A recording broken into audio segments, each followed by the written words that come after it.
Joining me today on Brief Encounters is Tom Hambrett, General Counsel and Chief Legal Officer at Revolut.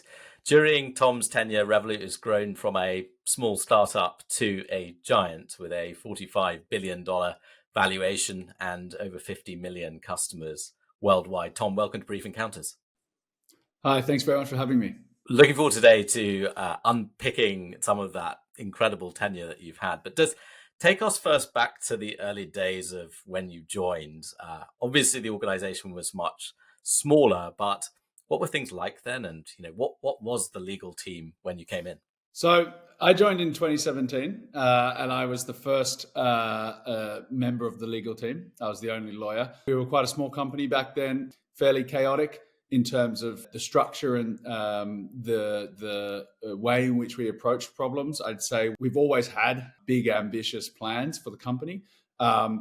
We had a product that we knew was well liked and well received, and was actually adding genuine value to customers in their everyday management of their financial lives. So we knew we'd hit something straight away, but we didn't necessarily have the strategic structure and vision that we've now got with our plans to sort of go truly global. It was an exciting ride. It still is an exciting ride.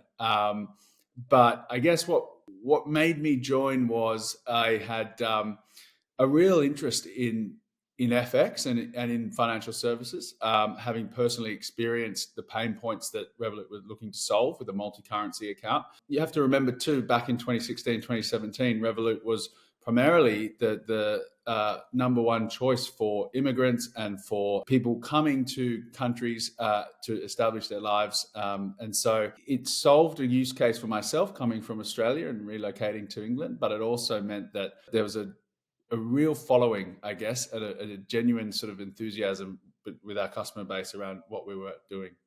It's amazing, isn't it, in those early days, how important having that sort of small niche of people who truly love you can be. And when you extrapolate the growth to where it is today, which is kind of breathtaking.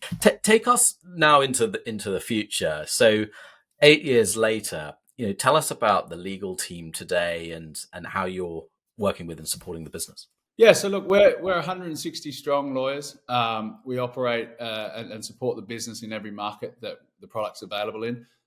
We're structured as a department with 10 practice groups or areas of specialization. So that includes things like disputes resolution, regulatory enforcement, data protection, employment, corporate commercial. Those teams or those practice areas are sort of almost self-governing in that there's a head of that practice area, and then there's lawyers underneath or within those areas that sort of specialize in different types of areas. So for instance, with commercial, we've got a head of commercial, and then there's a buy side and a sell side within that practice group that advise the business on what areas they'd like to do. So for instance, if it's partnerships and sponsorships to acquire customers and to sort of assist with the brand, or if it's procuring deals with vendors and suppliers for components of the overall product that we're offering.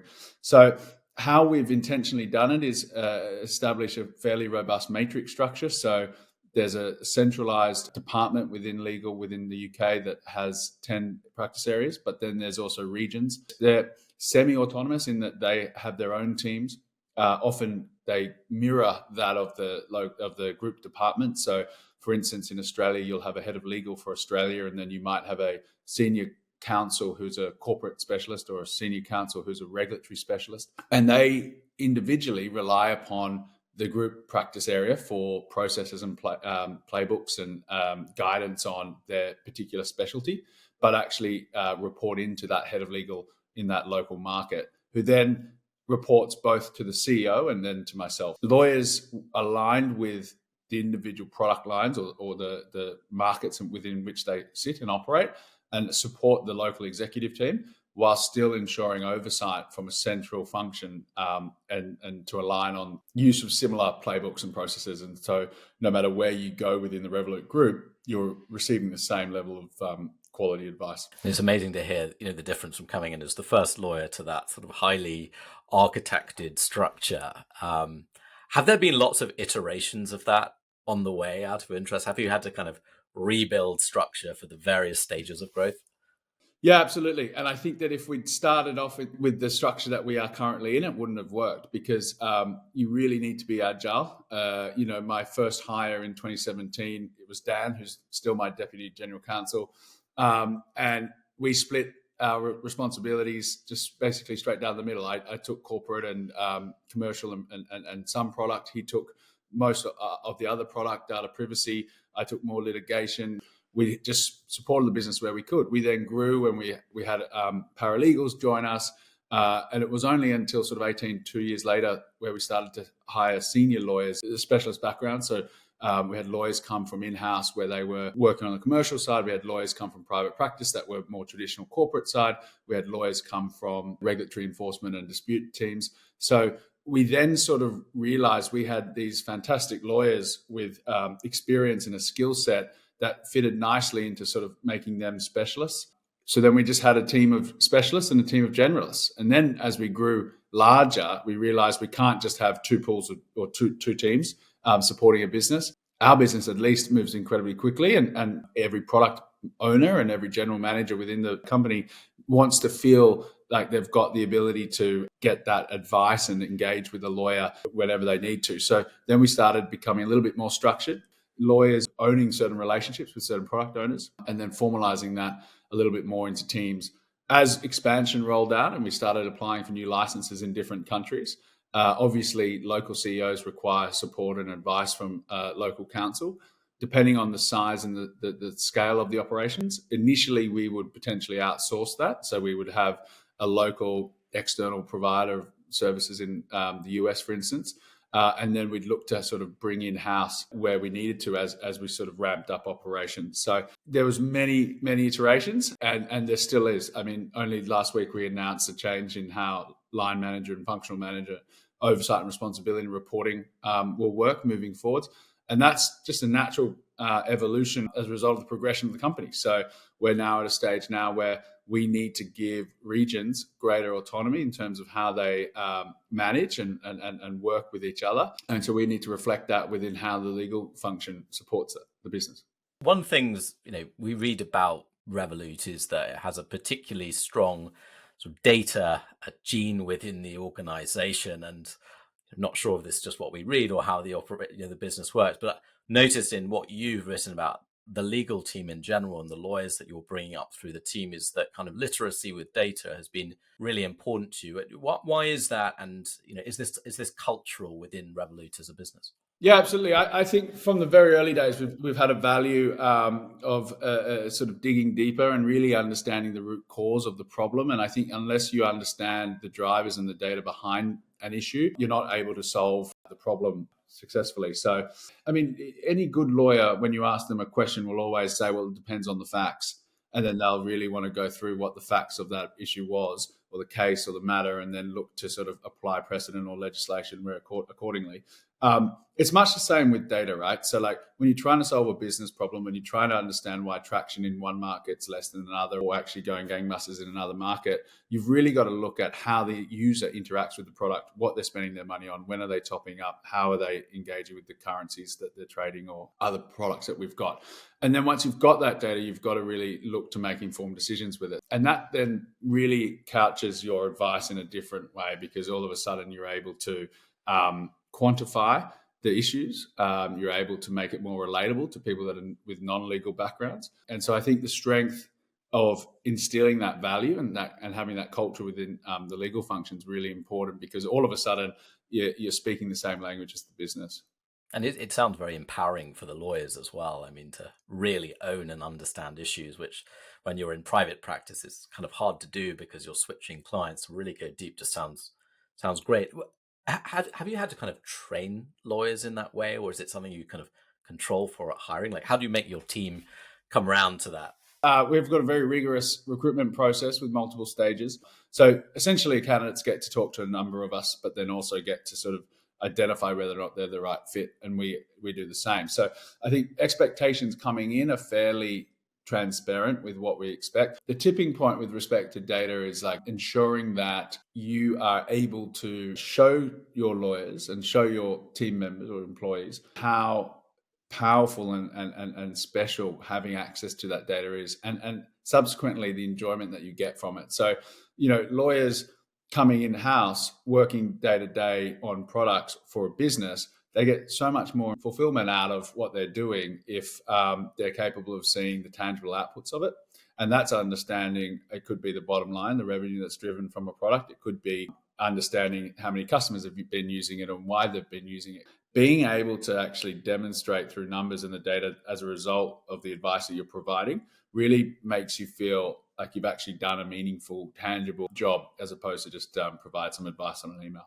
And for those listening, I mean, Tom is very transparent with some of these metrics, which you can see on various LinkedIn posts. And when I read the last one, Tom, it kind of struck me that there's sort of part one is what does the data say and let us help you solve your problems. But there's also kind of let us also be really clear on what value the legal team itself is delivering to the business and back that up with data. Why do you take that approach? And, why is that important for your team?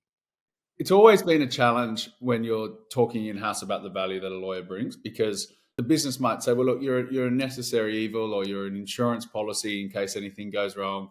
And yeah, sure, when things do go wrong, it's great to have you. But if you can constantly remind both your lawyers and the business that actually you're not just there as a goalkeeper, but you can also assist with setting up and scoring wins, which is what we try to do all the time. I think it's easier for us to be more transparent because we've always had that very transparent culture around data. So we don't really do PowerPoints at all. We don't do long memos. Everything's very short. Everything's very much linked to dashboards. Everything's very much numbers driven. And so so you can't hide behind that. So, we've got KPIs that track our service level deliveries in terms of how we engage with teams. We've got NPS scores that track actually how teams enjoy engaging with us. And so all of a sudden, it's a little bit more fair in terms of your assessment of an individual's performance, but then also your overall impact. If you can also show the value in terms of both dollar and time that the lawyers are generating in terms of sort of supporting the business, you are able to sort of drive a better standing within the organization. And then all of a sudden you're viewed as a partner as opposed to sort of a necessary back office check. And it's really refreshing to hear because, I mean, we obviously work with lots of in-house legal teams, and usually they're quite constrained in terms of their ability to hire. So it used to be that sort of human beings were the capacity limiter, and you would say, well, commercial contract volume has gone like this, but actually we've only hired like this. And one of the metrics I think in your last update I saw was that you were able to kind of essentially double, I think it was, commercial contract review volume, like the sort of turnaround, but actually headcount growth was, I think it was 10 or 15%. How did you manage to do that? The secret to that is a lot of time beforehand preparing and building good data. So it's all about ensuring that you've got a team aligned with the outcome. So it's every quarter there's KPIs, but there's also roadmap items that teams need to complete. And those roadmap items are also inward-looking objectives and tasks that will actually make the team better. So the business will never really see an outcome of a roadmap item being beneficial to them, but it makes us better, which then in turn will actually hopefully make the support and the advice we give. So a good example with roadmap items is things like building out playbooks and processes for reviewing commercial contracts. And we've been doing that now for almost 9 years. And so when you've got that much information and that much data at hand already in terms of every commercial engagement that you've had and the positions you've adopted and the positions you've rejected or neglected or regrettably accepted in the past, then all of a sudden the teams are able to sort of, you can train those teams to start learning. And then all of a sudden, with the advent of AI, you can actually do a lot of self-service stuff. So you're able to remove sort of high volume, low value stuff, and you're able to actually get the lawyers to work with the really exciting things. The secret really is a cultural one about ensuring that you've got the right players that understand, and it's like it's like exercising a muscle. You've just got to constantly work at it. And you won't see the benefit over 3 or 4 quarters and maybe even, a couple of years. But as soon as you've got a really strong platform or a foundation on which you can then start leveraging all the things you've been working towards, the gains from an efficiency perspective is insane. It's awesome as well that I'm going to remember that stat that 9 years ago you were building playbooks, right? Because we have a lot of prospects who come to us and they say we have nothing and we want to move to full agentic AI automation of contract review, but we've never done playbooks. Whereas it feels like for you guys it's on a sort of crawl, walk, run. And actually, all of that work is done across multiple years, such that, when you layer a application on top, you have such a huge head start, right? It was painful in the beginning, and a lot of these exercises, were put to the end of the day. So, we would do on a Friday evening around 7 p.m. every week for, almost 6 months, a meeting with the commercial guys around what the commercial scorecard and playbooks should look like and why they should be that way. But then slowly, the gains, as you said, you can run a lot faster as a result of it. So it's also fantastic to have that depth of knowledge and data within the organization, because then you can start building bespoke tools only that will fit and work for your scenario, and start training models on that, which is what we're trying to do now. And so that further sort of compounds the ability of us to demonstrate value, but then also provide Revolut particular advice. It's really interesting, the build versus buy. When I read about you, building that legal AI co-pilot, actually building in-house. I mean, not buying essentially just legal tech to do it, which is what most people default to. Is that particularly like an approach that you have as a business at Revolut, a sort of preference for build versus buy? And then just talk us through a little bit about how you're building. From the very beginning, we've always had a build versus buy mentality. That's something that Nick and Vlad have been, firm believers in, and you see, for instance, products that are kind of tangential to that which we're doing. So Revolut People's a great example of that, which is an HR platform which we actually built for ourselves because we had used every provider under the sun and none of them were fit for purpose. Some of them are really good with sending out offers to candidates as part of a recruitment process. Some of them are okay with tracking annual leave and other HR employment processes or policies, but none of them could combine it. And then none of them had a real effective performance management interface and overlay. So the fact that we built that because it was born out of necessity, but then actually it's become such a successful add-on product for a number of businesses that have also encountered the same problems we have, demonstrates that actually building to solve problems internally can actually lead to great outcomes externally as well. It's not without its complications, and I think any founder will know this, but there will be constantly advice. You might have board members, you might have investors, you could have regulators that will say, just buy it off the shelf. Everyone else is using this product. But if you're true to your values and belief that actually you can either do it better, you can do it cheaper, or you can do it in a way that's going to fit better within the ecosystem which you're building, then you need to do that, because I think you can't compromise. If we started accepting software or tools that were made by third parties just for ease, then actually I think the whole culture of the organization would shift, because that product that we'd start shipping and the product that the customer would start experiencing would also be very different. We've noticed that in another example is with outsourcing. So, when we outsource certain parts of customer support, for instance, the quality drops off. And that obviously is a serious issue for our customer satisfaction. And so it's painful, but you go slower and you're prone to more mistakes when you are building things in-house because you're doing things for the first time. And also, I don't think it's culturally accepted to actually go out and do something different. I mean, 99% of in-house teams will use LexisNexis or, Thomson Reuters, but could it be done differently? Can it be done better? And why can't we do it in a way which is beneficial for where we want to get to? And I guess there are trade-offs either way, but you're firmly on the side of the user, which is, you're so proximate to the people who are going to benefit from that solution that the sort of the risk of building the wrong thing is low. Whereas vendors, we have the challenge of, 500 different customers with slightly different needs, and we're trying to build coherence. So actually, if you can do it and you have the resource and the know-how, it's a really interesting option. I mean, tell us a little bit about the co-pilot itself, and kind of what are the sorts of legal tasks that you're throwing through it, like what's working, what's not working, where are you finding value? Yeah, so at the moment, where obviously the speed that it takes to review a contract, we're able to upload a contract. It will provide a summary of the contract and key terms, and then it will go through almost 50 different categories and score that contract based on our scorecards. And that score is a risk-weighted score based on various values that we've pre-assigned to it.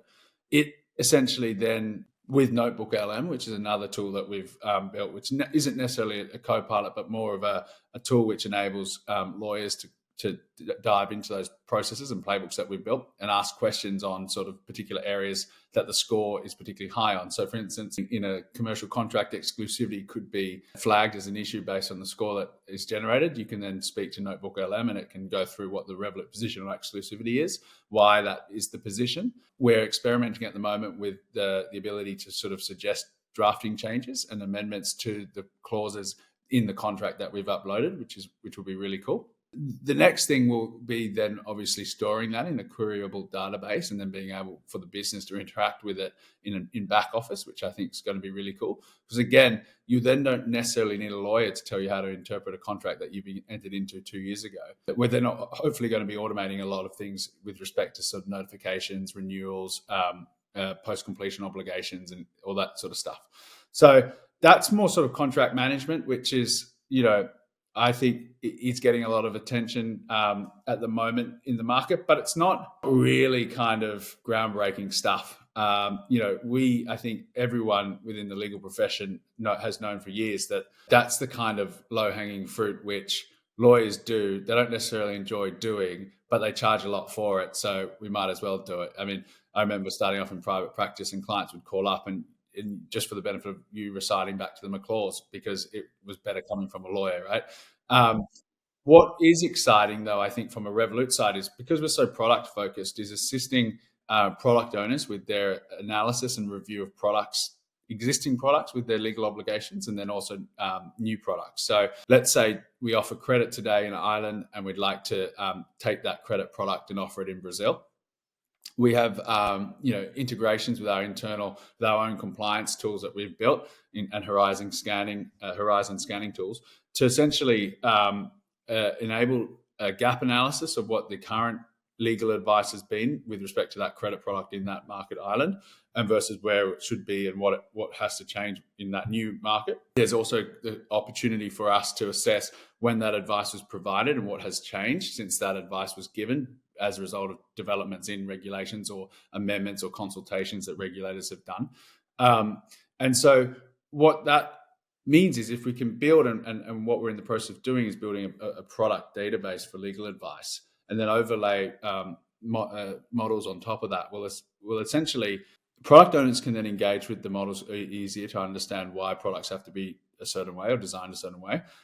Lawyers will be able to sort of have more comfort around when and how to review and update analysis and advice on certain products.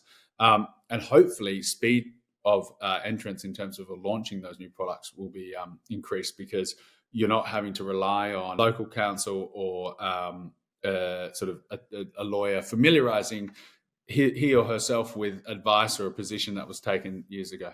Very cool. I mean, I love hearing about those cases because contract review, we just hear about all day, every day, but these sort of slightly more kind of out there cases where, starting from first principles, how do you help the business? I think that's really, really interesting. And I mean, I was on a webinar actually yesterday where we were asked, what kind of time saving can you hope for NDA review? Is it 10% or 50%? We said it's 100%. So, well, why is it 100%? 100% because actually you can get the business to self-serve on this. And I think you mentioned self-serve briefly, but one of the fronts that is sort of starting to emerge is how much legal work can you get the business autonomously to resolve without having a lawyer in the loop? And I'm just kind of curious, if you've gone through this build, like how do you think about what really needs a lawyer, like a human lawyer, and what actually doesn't? There's a lot of work that lawyers do because they're good at it, but is it necessarily as a result of them having a certificate that enables them to practice law? So I think lawyers are naturally very good project managers because they're able to deal with a number of issues. I think lawyers are very good at breaking down those issues or those problems and thinking logically. To divorce or remove emotion and feeling and think more at the problem outside the box, which is, I think, all really good things. So you want those lawyers to do what they're good at. So even if it's not providing strict legal advice, but it's helping the business move quicker or sort of engage and deal with problems. If it's lawyers have, historically done lots of things with their careers. They've gone and engaged with governments and regulators. They've done corporate comms or PR and then done more people side. I mean, I think they have fantastic EQ, most of them. And so are able to understand more than, say, a classically trained developer or engineer. What we think about when we talk about self-serve and removing the lawyer from some of the tasks, it's about ensuring that the business understands and has the base level or fundamental knowledge that of the issue as the lawyer would have. So we're seeing that today already, where people will come to us. We might have an issue in Germany, for instance, and they'll say, "Look, I'd like you to ask the lawyer this," and we'd say, "Well, we need to look if we can ask that," and they'll cite ChatGPT or Claude as sort of, I've asked Claude and they've said that. So it's already happening, which is fantastic, because what I like about that is you're having a conversation at the same level, because they're able to kind of already get their head around what the structure of the process or the law or the regulation that says how something already has to happen. That just should be greater enabled by self-serve tools. So, running your own NDAs based on parameters that you've set, something that's a classic example. But so too would be looking at legal advice or querying the database of contracts and understanding why there's these certain obligations. What then I think the value of having a lawyer is if there's questions on top of that. So it's sort of like, why did we do it this way? Or do we have to do it again this way differently? Or And that's the benefit of a lawyer, is being able to be almost like a translator and say, look, and we were dealing with this issue. I had a call today with a couple of execs, and it said, look, we don't need to join this potential action. However, the two other parties that would be looking to sort of bring this action will only be advancing one of the three arguments that we could actually also bring. And so it's going through the trade-off from a strategic and a legal analysis and talking to them about that. That's something which a lawyer, you can't necessarily remove with AI. But even with AI, you can distill points a lot easier. You can get to the root cause. It's not going to be able to understand everything else that is going on in your business at that time. And so, again, that is the unenviable position of a lawyer, I think, in-house, which is to say, strictly speaking, you have the right to do X, Y, and Z. But did you know that in this part of the business or in this country or in this market, they're doing A, B, and C? And actually, if we proceed with X, Y, and Z, then that's going to impact A, B, C in this way. Or we've made commitments with these investors or with this regulator or this government. And then if we make a trade-off in a different market. And so that's something which it's difficult to articulate. It's hard to quantify, but you need to be able to get your head around that and do the best job you can in explaining it. And that's something which I don't think AI will do. AI will assist with the business with understanding, as I said, that base level where I want to do X, Y, Z because I can in the law, and then you have to explain what that means and the likely prospects of success and costs associated with that, and the trade-offs with other business decisions. So actually, why I'm really enthusiastic and excited about it is AI won't remove the need for lawyers. It's just going to make our job a lot more exciting and relevant. And I think it's a really kind of positive note to end on. It also brings us full circle back to the beginning of this conversation, where you think about the depth of business understanding, solving root cause problems, the importance of data and metrics is actually all of that is kind of unchanged, right? So the lawyers still can add so much value. And I fully share that kind of optimistic future, which is, automating work that lawyers shouldn't be doing. Tell us just to end, for all of these lawyers that you've brought into the team, what are the kinds of skills you look for in this world? I think we have a lot of customers asking about, how do we stay relevant in this AI world? Like what are the things that actually matter, and what should our audience be developing in themselves? I love curiosity. I loathe complacency. So I love people that are genuinely interested in learning, that are really humble and accept that they don't know everything, and actually are excited by the fact they don't know everything. So you want to look for people that actually want to learn and want to get better. You don't want to look for people that are very happy with what they're doing and only want to stay doing that. You want people to always constantly being stretched, and that means that you're constantly challenging and questioning, how to use things or why we're not doing things differently. Everyone that joins the team, I always say, look, this is how we do it, but it doesn't mean that it's right. And so let us know if you think you should do it, if we should do it differently. And I think that that empowers new joiners that often are more experienced than myself to say, well, look, we've done it here differently, but I can understand why you wouldn't want to do that, but why don't we do this instead? But it also means that we're constantly pushing ourselves to be better. How you embrace AI generally, it's very difficult because legal teams will have low budget. Small wins in the beginning with collecting data and becoming more process driven, understanding and being able to quantify and put numbers behind things. So, there'd be no way that I would know a 2x infold or increase in commercial demand if it wasn't for the fact that every commercial request is ticketed.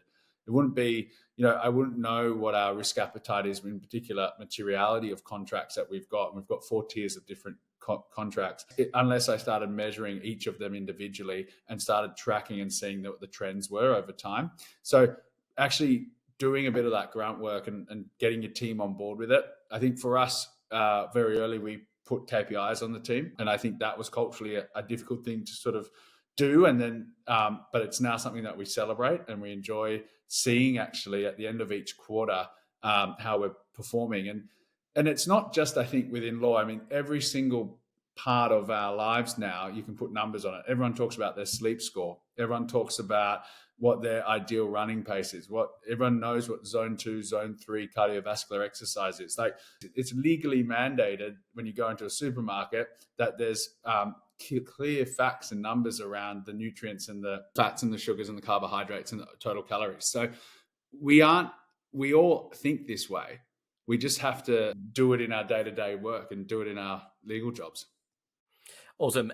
To our listeners, give Tom Hambrett a follow on LinkedIn where you can learn a little bit more about how he is building the legal team at Revolut and some other things as well. But on that note, let me just say, Tom Hambrett, thank you so much for being on Brief Encounters. Thanks so much, Richard.